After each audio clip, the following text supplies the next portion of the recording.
Thank you for joining us here today on From the Heart. We're at the beautiful Magnolia Knolls with Sandy and Nate, and we're here to talk about their llamas. Thank y'all for joining me. Thank you for coming. It's good to see you here. Y'all too. We always enjoy guests. Tell us a little bit about how you came here to New Albany. Well, we were looking for a place to be closer to our family. And because we were in the Pacific Northwest without any family, and my girls had found Tennessee husbands and moved back to the South, and we knew we couldn't part with the llamas. Actually, we were looking around Fulton area. Nat wanted to be near the water and have a boat and get rid of the llamas. And one day he said, "Come look at this place, Sandy." It was on the computer. It has 15 acres. You could keep your llamas.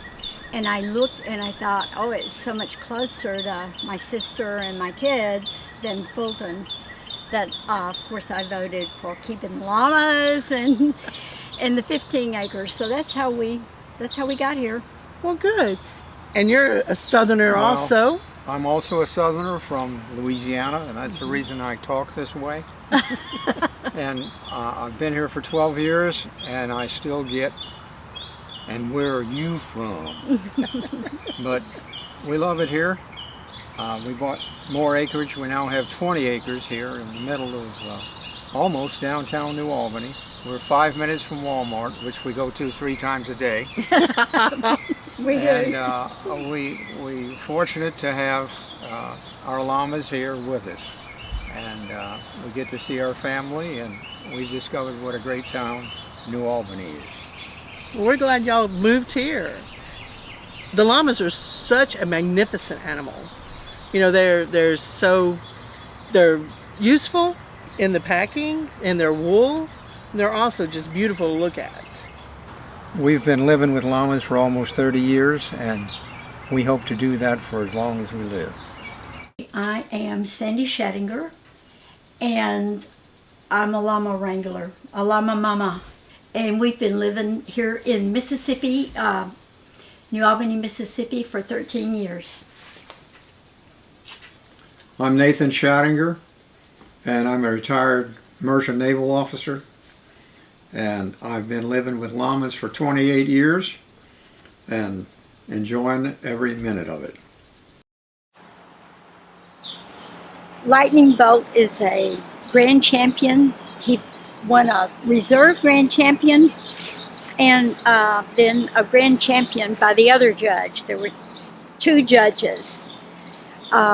He has been a delight to have around, but he's not one that we take to schools or hospitals or anything like that, because he's not that well behaved. He's beautiful, but he's Only interested in the girls. yeah, reserve grand champion ribbon that Lightning Bolt won in the Llama Affair is the affair that he won the ribbon. It was on 4/14/07, and the judge was Linda Rogers and Patty Fisher. What are the difference between a grand champion and a reserve? Well, a grand champion is number 1, of course, and reserve grand champion would be number 2. This came off of my first llama. Her name was Alicia, and a friend of mine knitted this for me. She was a beautiful llama. And then this lady in West Point made this for me. It's off of several different llamas that belong to me, and I thought that was sweet of her, because this is off of a llama we sold, a male, and this is off of a female, and the pink, of course, is off of a female. And this came off of a llama that was at my place for breeding, done on a loom. It's woven, it's not knitted.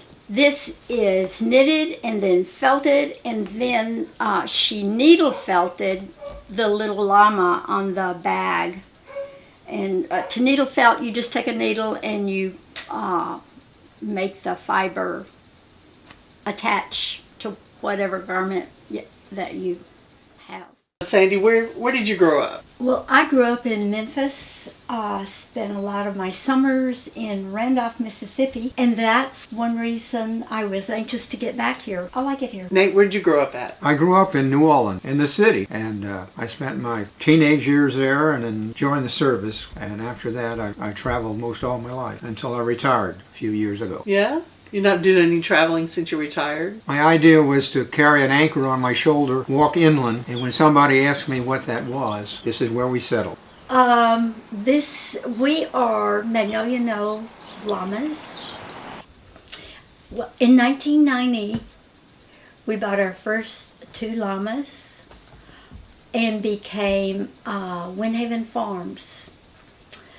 This was in Washington State. And then we moved to Mississippi and we became Magnolia Knoll llamas. We have bred llamas since 1990, showed llamas, won many ribbons, bred mostly for fiber, and show quality llamas. Well, we've bred for small micron. The smaller the micron, the better it feels on your skin. And one nice thing about llama fiber, it doesn't have the barbs that sheep fiber has, so it's harder to spin, but it feels better on your skin. It's softer and it doesn't scratch like sheep or wool. So what we didn't really plan for was the side paths that this adventure would take us on of agriculture, sustainable niche agriculture, saving the family farm. But we've had a garden. So Nat, tell us what you're in charge of. My chore I wound up with was the barn, the pasture, the fence post, and the poop pile. But I found that enjoyable because most of the time I got out there to work with the llamas, very close to them. And after building a barn and helping Sandy with her showing of llamas, I discovered llama packing. And I fell in love with doing that. And every year I'd spend my fall up on Mount Adams or Mount St. Helens or Mount Rainier with a group of llama packers, or many times I'd go solo. And I particularly like going solo every fall. I'd take one llama, his name was Soldier, and he was a soldier. And he and I would go up on usually Mount Adams for a week, just the 2 of us, and travel up to about the 7,000 foot level where we connected with the Pacific Crest Trail. And then we'd go north towards Canada. And I thoroughly enjoyed that. I thoroughly enjoyed each trip. Soldier enjoyed doing that so much because he was a gelding. And he had to spend his time with the girls. So whenever we went packing, he got away from that. And he didn't even want to go home.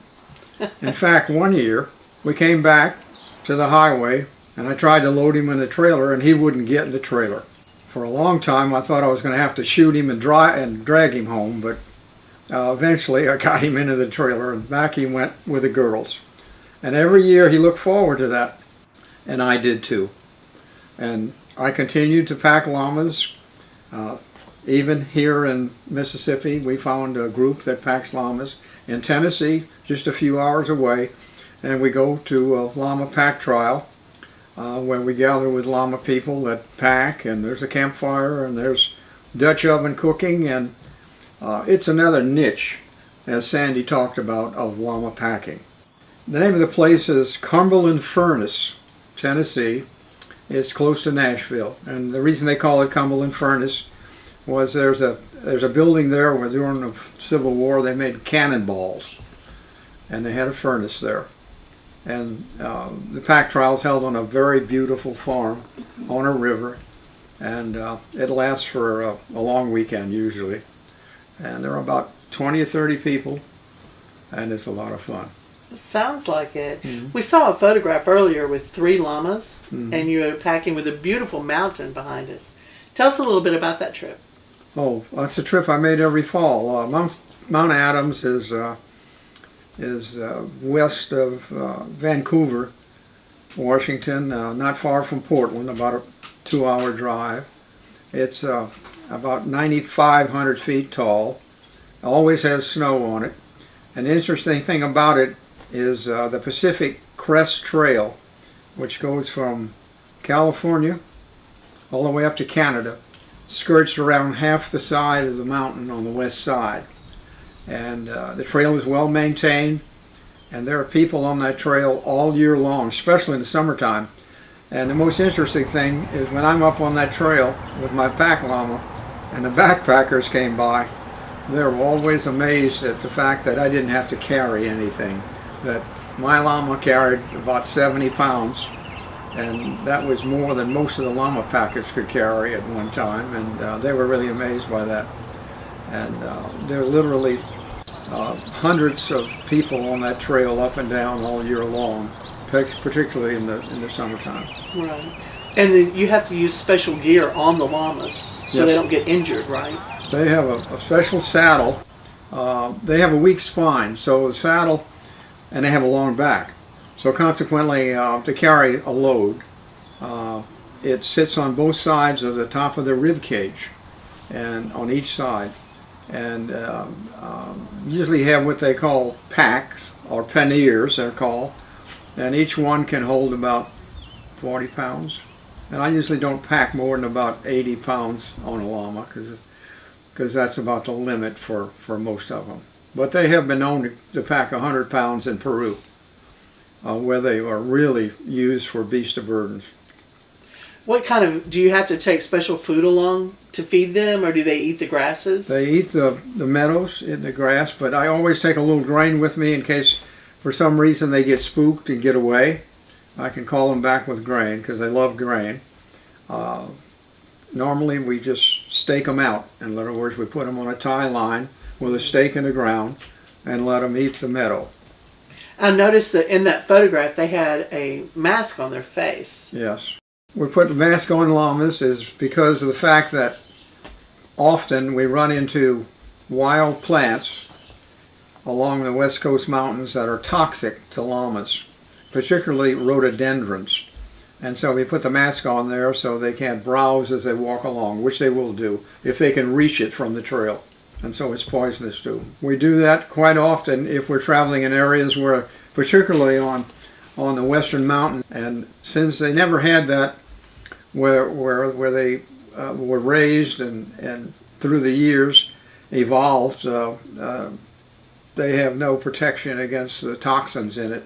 Sandy, we saw these wonderful pictures and all of your ribbons. Tell us about the one where you're in the parade.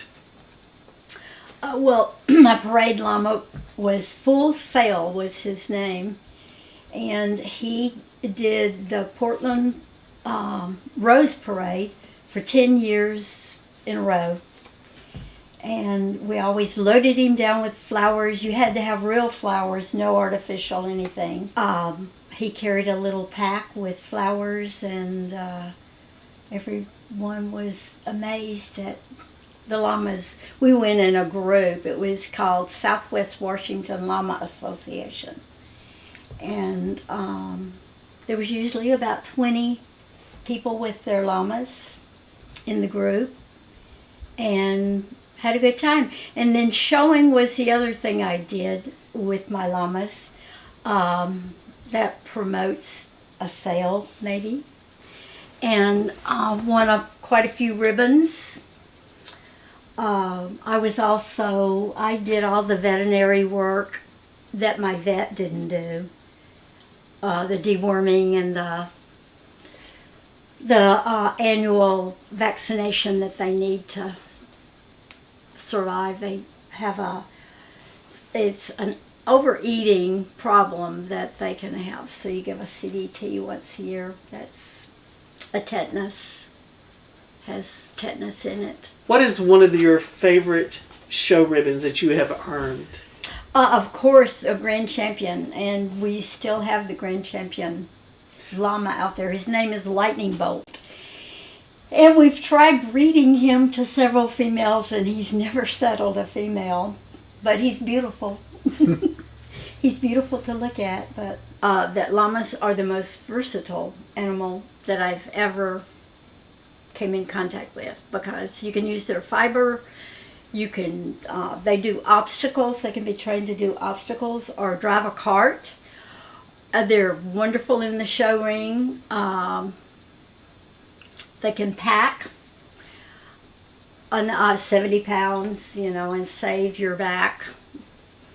And the manure is wonderful in the garden. It doesn't burn. It's and it's loaded with nutrition for plants. So anyway, I've enjoyed my walk with llamas. This journey has been good. We are downsizing. And it's kind of like the end of a good dream, but it's time. Nate, you were telling us the other day a very interesting story about the species.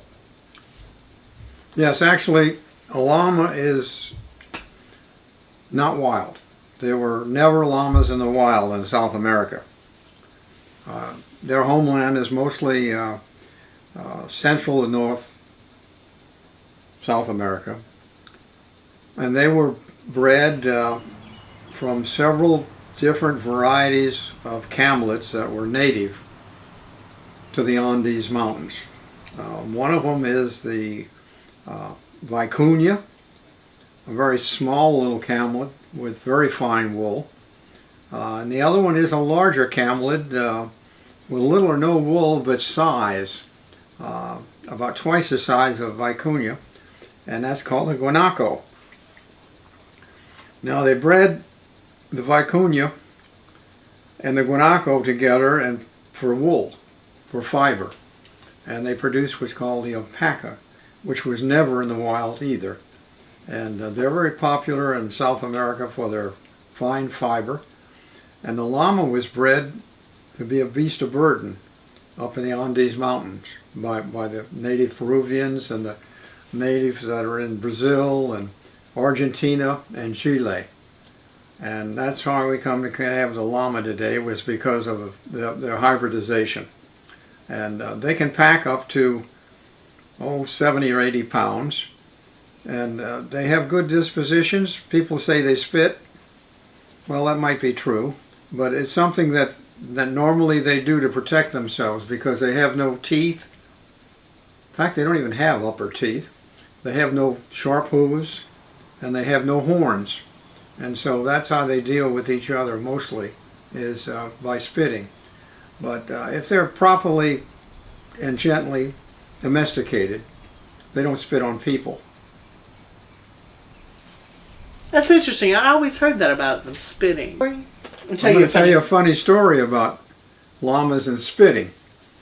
When we first got here, the extension agent for agriculture in Union County, Mississippi, asked us to bring llamas to the fair.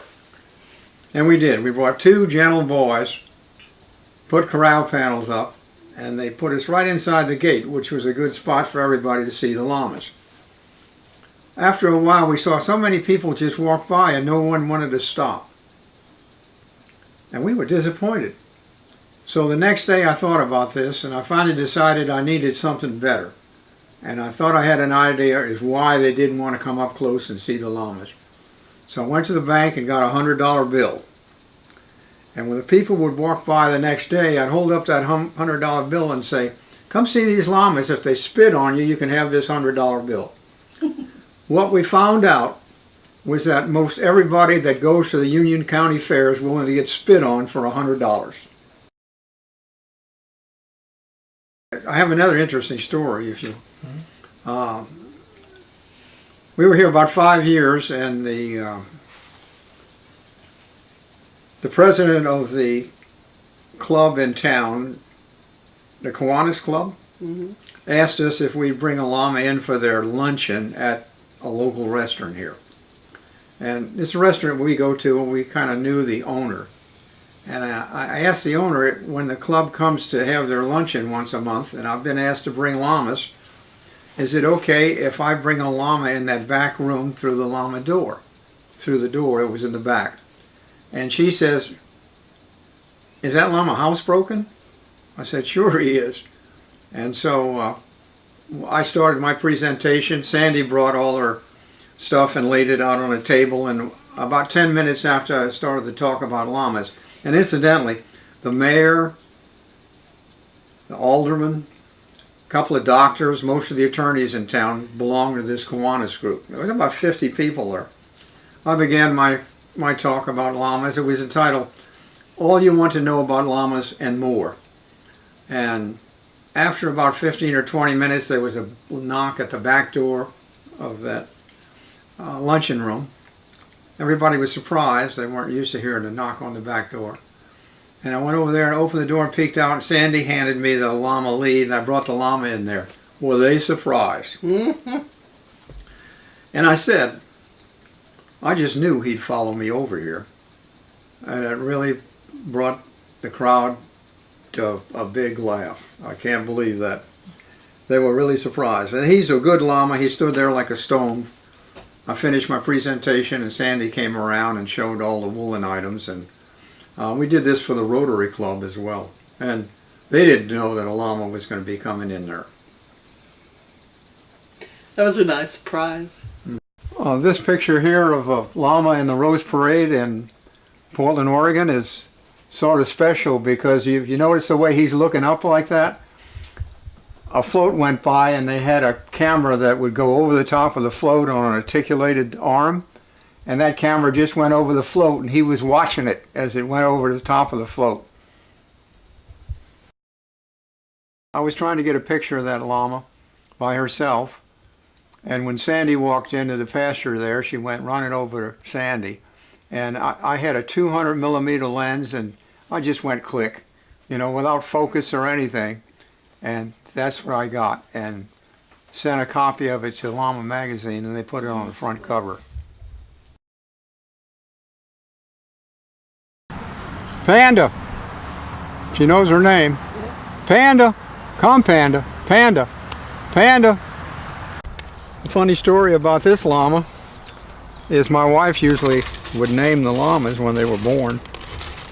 And when she was born, I said, I'd like to name this one. And she said, sure, you can name one.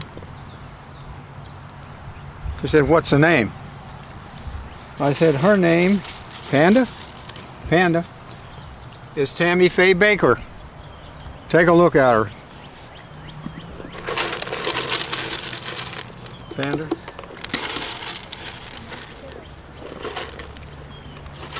But fortunately, it didn't stick, and she's called Panda Bell. Prior to us visiting Magnolia Knolls, the Shaddingers had had several other llamas, but they had sold them. Two of the llamas that they had sold was Panda Bear's daughter and granddaughter. They went to a home with a little young lady who was so excited to get to have the small llama. We hope that they will invite us back to their home soon, because Magnolia Knolls is a beautiful area. Thank you for inviting us out here to y'all's farm today. Thank you for coming. We enjoyed having you. having you so much. And I know our viewers will too. Thank you for joining us here today on From the Heart, and we hope you will join us next time.